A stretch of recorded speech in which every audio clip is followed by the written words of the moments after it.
ఏంటో సోక్ చేసుకుని బయటకు వెళ్తావు ఎక్కడికి? మళ్ళీ సినిమా వాళ్ళు వచ్చారంట ఊళ్ళోకి, చూద్దామని. 27, 28 రాజ్మోహన్. సార్ కనకేశ్వరారు. ఏ సార్? లొకేషన్ ఎక్కడండి? ఏం లొకేషన్ సార్? ఆ జయంతి గారే లేకపోతే షూటింగ్ ఉండదండి. ఏమిటి రాలేదా? అవునండి. రాకపోవడం ఏమిటి? ట్రైన్ వెళ్ళేదాకా మన వాళ్ళందరూ అక్కడే ఉన్నారండి. ఆఖరికి ఫోన్ చేసి అడిగితే సింగపూర్ లో ఏదో డాన్స్ ప్రోగ్రామ్ ఉందిట అని చేత రానందండి. సింగపూర్ లో డాన్స్ ప్రోగ్రామ్ ఉండడం ఏంటండి? మన షూటింగ్ ఏమవుతుంది? ఏ కాల్ షీట్ తీసుకోలేదా మీరు? తీసుకున్నామండి. సంతకం పెట్టించుకోలేదా? సంతకం పెట్టించుకోలేదు. సంతకం పెట్టించుకోకుండా కాల్ షీట్స్ ఎలా తీసుకుంటారండి? మన ఆర్టిస్టే కదా అని. సరే ఇప్పుడు ఏమిటి? ఇప్పుడు ఆవిడ లేకపోతే మన షూటింగ్ ఆగిపోతుందా? అది మీ ఇష్టం అండి. ఓ పని చేయండి, మెడ్రాస్ ట్రై చేయండి. అలాగే సార్. ట్రై చేసి ఎవరంటే వాళ్ళు ఏ ఆర్టిస్ట్ దొరికితే ఆర్టిస్ట్ తీసుకురండి. వెళ్ళండి. అలాగే సార్. సార్ మొన్న మన షూటింగ్ చూడడానికి వచ్చిన అమ్మాయి ఎలా ఉంటుందండి? షూటింగ్ చూడడానికి 100 మంది వస్తారయ్యా. ఏ అమ్మాయి? పాలుపోసే అమ్మాయి సార్. గురువు గారు బ్రహ్మాండం ఉంటుంది సార్. చాలా బాగుంది. చాలా బాగుంటుంది సార్. సరే ట్రై చేయండి.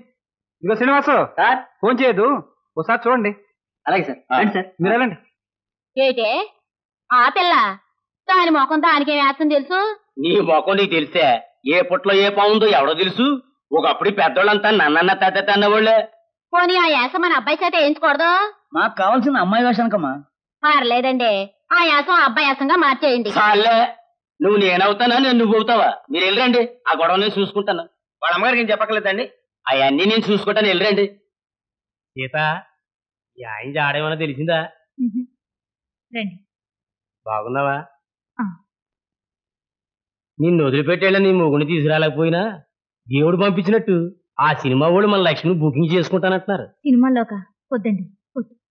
బాలేదాని వేలే, దాని అదృష్టం బాగుంటే రేపు ఏ భానుమతో అంజలి అయిపోద్ది. మద్రాసులో యాసాల కోసం ఎంతో మంది తిండి తిప్పలు లేకుండా రోడ్ల మీద పడి తిరుగుతుంటే ఆ అదృష్టం దాన్ని ఎత్తుకుంటూ వచ్చింది. ఇలాంటి అదృష్టం ఎంతమంది దొరుకుద్ది? నమస్కారం అండి. రా లోపల రా. అయ్యి బాబోయ్, మీరు మా ఇంటికి వచ్చేసారేంటండి? నేను ఏ ఇంటికైనా వస్తానని నీ ఊరు ప్రెసిడెంట్ని. కూర్చో. నేను సినిమాలో బుకింగ్ చేసేసాను. నిజమేనండి? మన ఊళ్ళో తీసే సినిమాలోనేనండి? అయ్యి బాబోయ్, మీ అమ్మ ఒప్పుకోనంటుంది, గట్టిగా చెప్పు. దాని మొహం దానికేం తెలుసు. మీరు ఎలాగంటే అలాగేనండి. ఏమ్మా? అలాగే. ఒళ్ళొంచి పని చేయండి రా. మీరు ఇక్కడే ఉండండి, నేను వస్తాను. Daddy daddy daddy.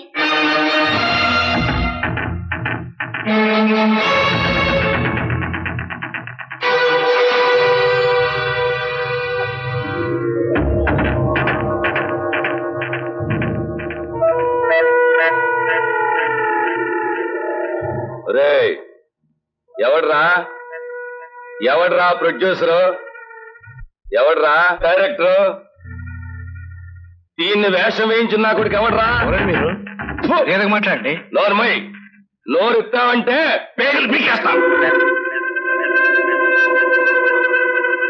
ఎవరిని అడిగి దీన్ని వేషం వేయించారా? ఏమండి ఆగండి, వాళ్ళ అమ్మగారిని అడిగామండి, ప్రెసిడెంట్ గారిని అడిగామండి, వాళ్ళు ఒప్పుకున్నారండి. ఒప్పుకున్నారా? నా మేనగోడలతో వేషం వేయించడానికి నా పర్మిషన్ లేకుండా ఒప్పుకోవడానికి ఆ ప్రెసిడెంట్ గారు ఎవడో దీని అమ్మ అవుతాయి. పేగులు పీకేస్తా. అది కాదండి. పచ్చగా ఉన్న పల్లెల్లోకి వచ్చి పచ్చగా ఉన్న ఆడపిల్లలు లోపరుచుకుని వాళ్ళ బతుకులు నాశనం చేస్తారా? మీ సంగతి చూస్తాం. ఏమండి మిమ్మల్ని అడగాలని కానీ మీ పర్మిషన్ తీసుకోవాలని కానీ మాకెవరూ చెప్పలేదండి. చెబితే మిమ్మల్ని అడిగేవాళ్ళం. తెలుసో తెలియకో 4 రోజులు షూట్ చేసాం. ఉన్నపలంగా మానేస్తే కొన్ని లక్షలు నష్టం వస్తుందండి. ప్లీజ్ ఒక్కరోజు ఒక్కరోజు కాదు, ఒక క్షణం వదిలిపెట్టాం. డైరెక్టర్ గారు, ఏ ముహూర్తాన్ని ప్రారంభించామో గానీ అన్ని ఇబ్బందులే సార్. ఇప్పుడు ఈ పిల్లగాని రాకపోతే మీరేం బాధపడకండి, ఆ రెస్పాన్సిబిలిటీ నాది. ఈ ఊళ్ళో కల్లాడు అక్కడే నడిపి అంటాడు. ఆడు జైల్లో ఉన్నాడు కదా, ఏ గొడవలు రావనుకున్నాను. ఈ ఊరు ఎప్పుడైనా చెడిపోతా ఏదో కారణంగానే చెడిపోద్దండి. ఎవరి వల్ల చెడిపోతుంది, ఎవరు చెడిపోతారో నాకు తెలియదు. కానీ ఆ అమ్మాయి కానీ మా షూటింగ్ రాకపోతే మొత్తం మేమంతా చెడిపోతాం. ప్రెసిడెంట్ గారు, మీరు చెప్తే నేను వెళ్ళి అతని కాళ్ళైనా పట్టుకుంటాను, కానీ మా షూటింగ్ మాత్రం ఆగిపోవడానికి లేదు. అయ్యో డైరెక్టర్ గారు, మీరు అంత మాట అనకండి. మీకు తెలియదు ప్రెసిడెంట్ గారు, మెడ్రాస్ నుంచి ఒక ఆర్టిస్ట్ అనంత మాత్రాన నా గొప్ప కోసం ఉన్న ఆర్టిస్ట్ని తీసేసి పంతంతో పట్టుదలతో పొగరబోతనంతో ఎవరో కొత్త అమ్మాయిని తీసుకొచ్చి వేషం వేయించి ప్రొడ్యూసర్ని ముంచేశారని నలుగురు 4 రకాలుగా అనుకుంటారు అంటారు. నాకు ఆ మచ్చ రాకుండా ఉండాలంటే మీరు ఈ సహాయం చేయాలి. కావాలనుకుంటే నేను వస్తాను, అతనితో మాట్లాడతాను. ప్లీజ్. ఆ ఎడవ దగ్గరికి మీరెందుకండి? నేను వెళ్ళొస్తాగా, మీరు ధైర్యంగా ఉండండి. నువ్వు కాదు కదా దేవుడి దిగొచ్చినా దాన్ని షూటింగ్ పంపించను. అది కాదురా, ఇంకోసారి ఆలోచించి చూడు. ఏంటా ఆలోచించేది? కావాలంటే మీ ఆవిడ్ని ఆ యాసానికి పంపించు. అదే మాటరా. ఏ పుస్సు వచ్చిందా? ఇది అలాంటి మాటే. నాకు మాత్రం బాధ్యతలు తెలియబట్రా. బాధ్యత పొంగులో బాధ్యత. నువ్వు మేడల్లో కులికేవాడు, మేము పాకల్లో పడి ఏడ్చేవాళ్ళం. ఇల్లెళ్ళా మళ్ళీ ఇంకోసారి సినిమాలు శిఖార్లను రాయబారాలు తెచ్చావో మర్యాద దక్కనంతే. ఏమైందండి? ఆడు ఎంత చెప్పినా ఒట్టి మూరుకుడండి, వినిపించుకోవడం లేదు. మరి ఎలాగండి? షూటింగ్ ఆగిపోతుంది. ఎలాగేంటండి? తెల్లారేటప్పటిగా నీకు లేకుండా చేస్తాను. ఏం చేస్తారు? ఏం చేస్తానని అడగొద్దు. ఏం చేస్తానో తెల్లారేటప్పటికి మీరే చూస్తారు. గౌరయ్య, ఏంటి?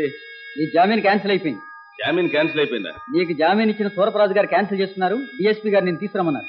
అయ్యో, ఊరపరాజు గారిని కాకపోతే అయ్యప్పరాజు గారిని తీసుకొస్తాను. అయ్యప్పరాజు గారిని తీసుకొస్తావో రామభద్రరాజు గారిని తీసుకొస్తావో నాకు తెలియదు. అయ్య గారు నేను తీసుకురమ్మన్నారు. పద. ఇదిగో నేను వెళుతున్నాను.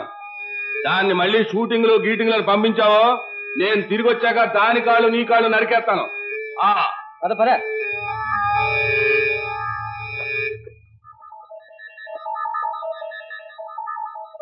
తెలుసో తెలియకో 4 రోజులు షూట్ చేసాం. ఉన్నపరంగా మానేస్తే కొన్ని లక్షలు నష్టం వస్తుందండి. ప్లీజ్.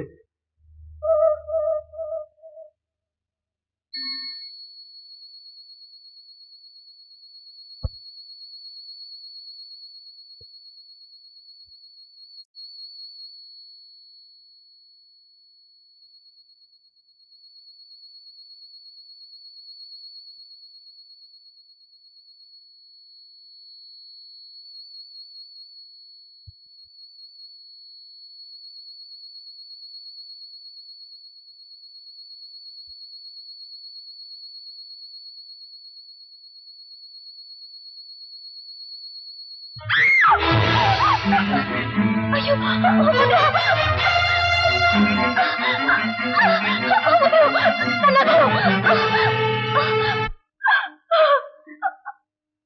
అమ్మా లక్ష్మి, ఏం జరిగిందమ్మా? ఆడిని పోలీసులు పట్టుకుపోయాక ఆడి వల్లే షూటింగ్ ఆగిపోయింది కదా. అందుకని వాళ్ళు ఏమనుకున్నారు, ఈ సంగతి చెప్పి రేపొద్దున షూటింగ్ వస్తానని చెబుతామని వెళ్ళింది. ఆ సినిమా వాళ్ళున్న చోటికి. అక్కడికి వెళ్ళేసరికి వాళ్ళు ఎవరో పట్టుకొని దాని జీవితం పాడు చేసేశారు. సార్, మీరెవరు అక్కడికి వెళ్ళదు సార్. మన యూనిట్ వాళ్ళని, కెమెరా వాళ్ళని మొత్తం అందరూ అక్కడ జనం పట్టుకుని కట్టేశారండి. ఎవరు? అవును ఎవడనండి. మొన్న మన సినిమాలో ఎవరో ఒక అమ్మాయి చేసిందండి. ఆ అమ్మాయిని మన ఇంట్లో ఎవరో రేపు చూసారటండి. అమ్మాయి ఎక్కడ ఉంది? అక్కడే ఉంది సార్. ప్రెసిడెంట్ గారు వాళ్ళు అందరూ అక్కడ ఉన్నారు సార్. బాబు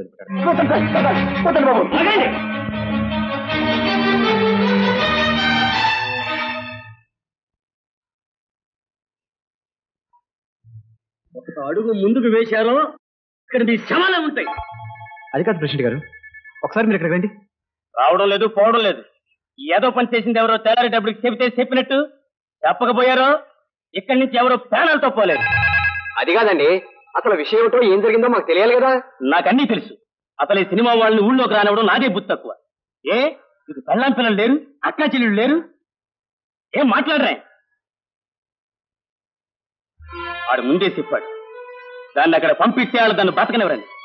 ఆడన్నట్టే చేశాడు. షూటింగ్ పోద్దని, నీకు ఇబ్బంది కలుగుద్దని ఆయన జైలుకు పంపించి ఇంత సాయం చేస్తే దాని బతుకు నాశనం చేస్తారా? చెప్పండి. సాయంకాలం వరకు గడువిచ్చాను. దాని బతుకు నాశనం చేసింది ఎవరో చెప్పండి, లేదా ఇక్కడ మీ శవాలు మిగులుతాయి. బాగా ఆలోచించుకోండి. ఒక్కడిని రచించడం కోసం అందరం బలి కాకండి. పదండ్రా.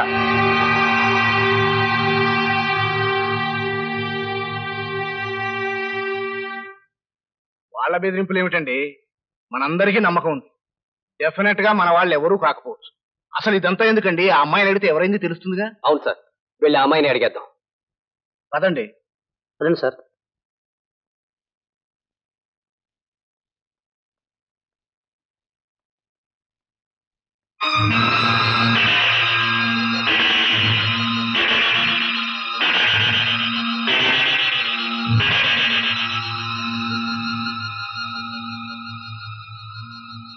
చాలా పకడ్బందీగా ఉన్నారన్నమాట. ఉంటే ఉండనివ్వండి, ఏం చేస్తారు?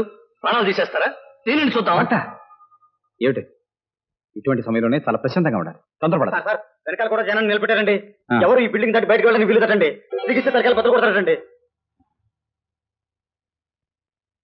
ధర్మరాజు గారు, సార్ పక్కూరు పోలీస్ స్టేషన్ ఫోన్ చెప్తాను చేస్తాను సార్. వాళ్ళని అర్జెంట్గా రమ్మనండి. సార్ ఆ. మనల్ని అందరినీ తెల్లారేసరికి చంపేస్తారటండి. చూడు, మన వాళ్ళందరితో చెప్పు, ఏ ఒక్కరిని బయటికి రావద్దని చెప్పు. ఏం కాదు, ఏం భయపడక్కర్లేదు, ఎవరు ఎవరిని చంపలేరా. జాగ్రత్త, మీరు వెళ్ళండి. డైరెక్ట్ గారు నువ్వు వెళ్ళు. వెళ్ళిపోలేని కట్ చేశారండి.